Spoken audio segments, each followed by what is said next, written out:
Salut les amis, voilà. Avant de parler de ce match d'hier, on va un peu se réjouir parce que je vous l'ai dit dans une petite vidéo hier, je reçois aujourd'hui Christophe et sa charmante femme Natalia, ce sont des Texans. C'est-à-dire que Natalia est texane et Christophe a eu l'occasion d'aller là-bas il y a quelques années, ils se connaissent, ils sont là-bas. Si tu peux nous raconter un petit peu ton périple, comment tu t'es retrouvé là-bas?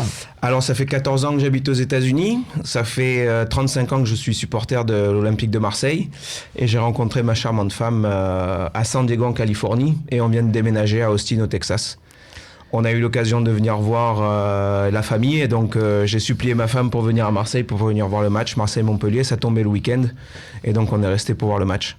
Et explique un petit peu ce que tu me disais, il y a une équipe, l'Olympique de Marseille là-bas. Alors un ami à moi a créé à Las Vegas, petit bonjour à lui d'ailleurs, Seb, l'Olympique de Marseille de Las Vegas, dont il est le capitaine de l'équipe. Eh ben voilà, il n'y a rien là, il s'appelle Seb. Seb. Comme le patron du fossé. Allez Natalia, dis-nous quelque chose dans ta langue maternelle. Hello everyone, my name is Natalia. I am so excited to be here. I've grown up playing soccer and watching soccer, so this is a great pleasure to meet Renee and to be able to watch Marseille play last night. Voilà, moi j'ai tout compris, je sais pas vous. Bon, ben merci les gars, maintenant on va parler de ce putain de match. Honnêtement, il y a de quoi avoir les nerfs aujourd'hui, mais pour plusieurs raisons.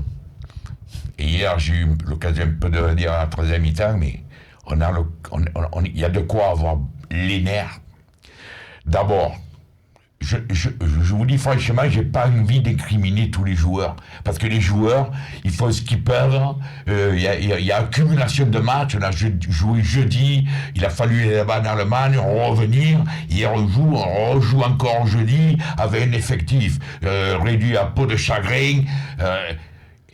Il y a des joueurs, j'ai pas envie aujourd'hui de les massacrer. Mais enfin, autant j'idolâtre un mec comme Gustavo qui a encore été flamboyant, il est là à tous les postes, il devant, derrière, il défend, il attaque, il voit le jeu, il distribue. Un mec comme le petit Lopez hier, celui qui me dit qu'hier Lopez il a pas bien joué, c'est qu'il comparé au ballon, mais il y en a d'autres qui sont pas à la hauteur en ce moment. Pas depuis un mois, un mec comme Dimitri Payet de donner l'impression qu'enfin il revenait à son niveau. Hier il s'est vautré encore une fois, je n'arrive pas à comprendre pourquoi. Par contre, voilà, le petit Camara hier, voilà une vraie valeur. Là, le Garcia depuis quelque temps le met d'entrée dans la composition de l'équipe et il mérite cette confiance. Et hier encore une fois, à côté de Gustavo, vous me direz, quand on joue à côté de Gustavo, on est toujours mis en valeur. Mais ça fait rien, il faut être quand même un bon joueur pour être mis en valeur. La valeur, c'est Gustavo, regardez le milieu, qu'il y a Sanson à côté, il bonifie tous les joueurs, Gustavo. Mais, ce putain de fait de jeu, l'autre jour, c'était une main, je vous l'ai fait voir. Hier, c'est le penalty. Pour pas voir le penalty qu'il y avait hier, faut vraiment être un enfoiré, parce qu'on veut faire perdre l'OM, ou alors, il faut être un arbitre en bois. Je me demande s'il n'y a pas un peu des deux. Alors déjà, qu'on est lésé parce qu'un effectif, à cause de la direction, avec ces conseillers en bois qui lui ont dit non, on ne recrute pas l'hiver. Et je persiste à dire, si on est en fin de saison dans une mauvaise situation, ce sera en partie un petit peu à cause de certains joueurs qui ont manqué certains matchs, mais c'est surtout à cause de la direction qui n'a pas fait son devoir. Et comme on ne parle pas d'argent, je n'ai rien à branler moi de l'argent, je ne suis pas comptable.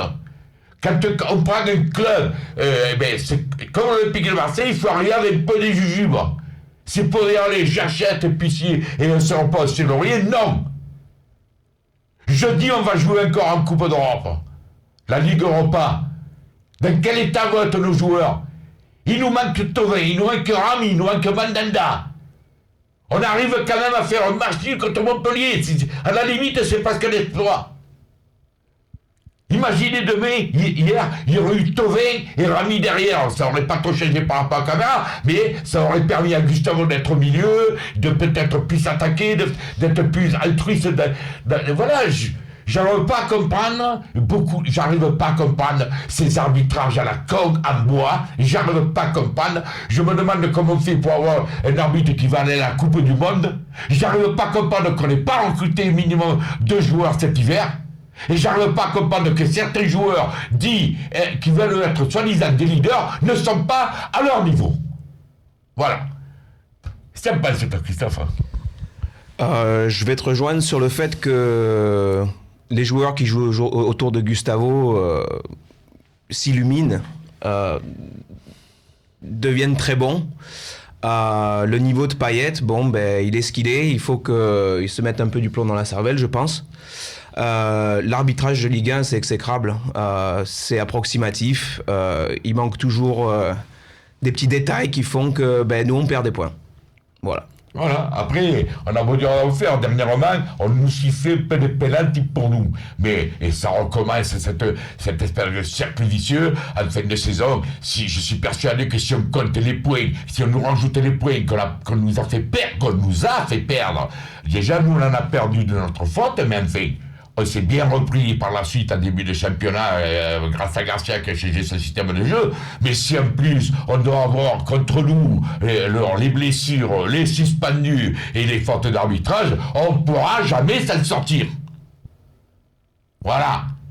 Il y a 2 trucs qui m'horripilent cette saison, c'est ces fautes d'arbitrage flagrantes et le fait que la direction, je ne sais pas qui c'est qui leur a conseillé ça, de ne pas recruter cet hiver.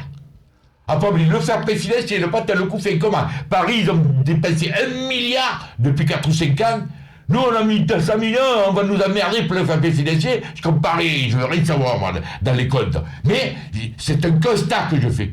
Si en fin de saison, on n'a pas atteint nos objectifs, c'est-à-dire au minimum le podium ou la Ligue Europa, la direction, il fallait quand même qu'elle se morde un peu les doigts et qu'elle prenne sur elle une part de responsabilité. Et une grosse part de responsabilité. Voilà. Alors jeudi, on va jouer encore au Stade Vélodrome, j'espère qu'il sera plein. Je pense que nos joueurs, on voit l'état d'esprit qu'a les joueurs. Moi, j'ai pas envie de les massacrer. Nos joueurs, on a un effectif qui est pas pléthorique, ils font ce qu'ils peuvent, ils jouent tous les 3 jours. Ben voilà, bravo les joueurs quand même, parce que vous tenez le coup. Hier, j'ai vu, il y avait une débauche d'énergie extraordinaire. Mais j'espère que jeudi, vous ferez encore le boulot avec toute la négation que vous montrez depuis quelque temps déjà, les gars, parce que vous savez que vous avez tout le peuple marseillais derrière vous, et même une partie du peuple marseillais qui est en Amérique. Là. Ouais. Voilà les gars, on va pas s'attarder plus. On attend jeudi soir avec impatience, et vous les supporters, j'espère qu'il n'y aura pas encore un huis clos, et la LFP, vous commencez à nous barrer sur les machinos avec vos huis clos. Les supporters, ils paient des abonnements en début de saison, ils ont le droit, ils ont le devoir d'être dans le stade. Voilà, j'espère un stade plein pour soutenir notre équipe, ils en ont grandement besoin. Ciao les gars.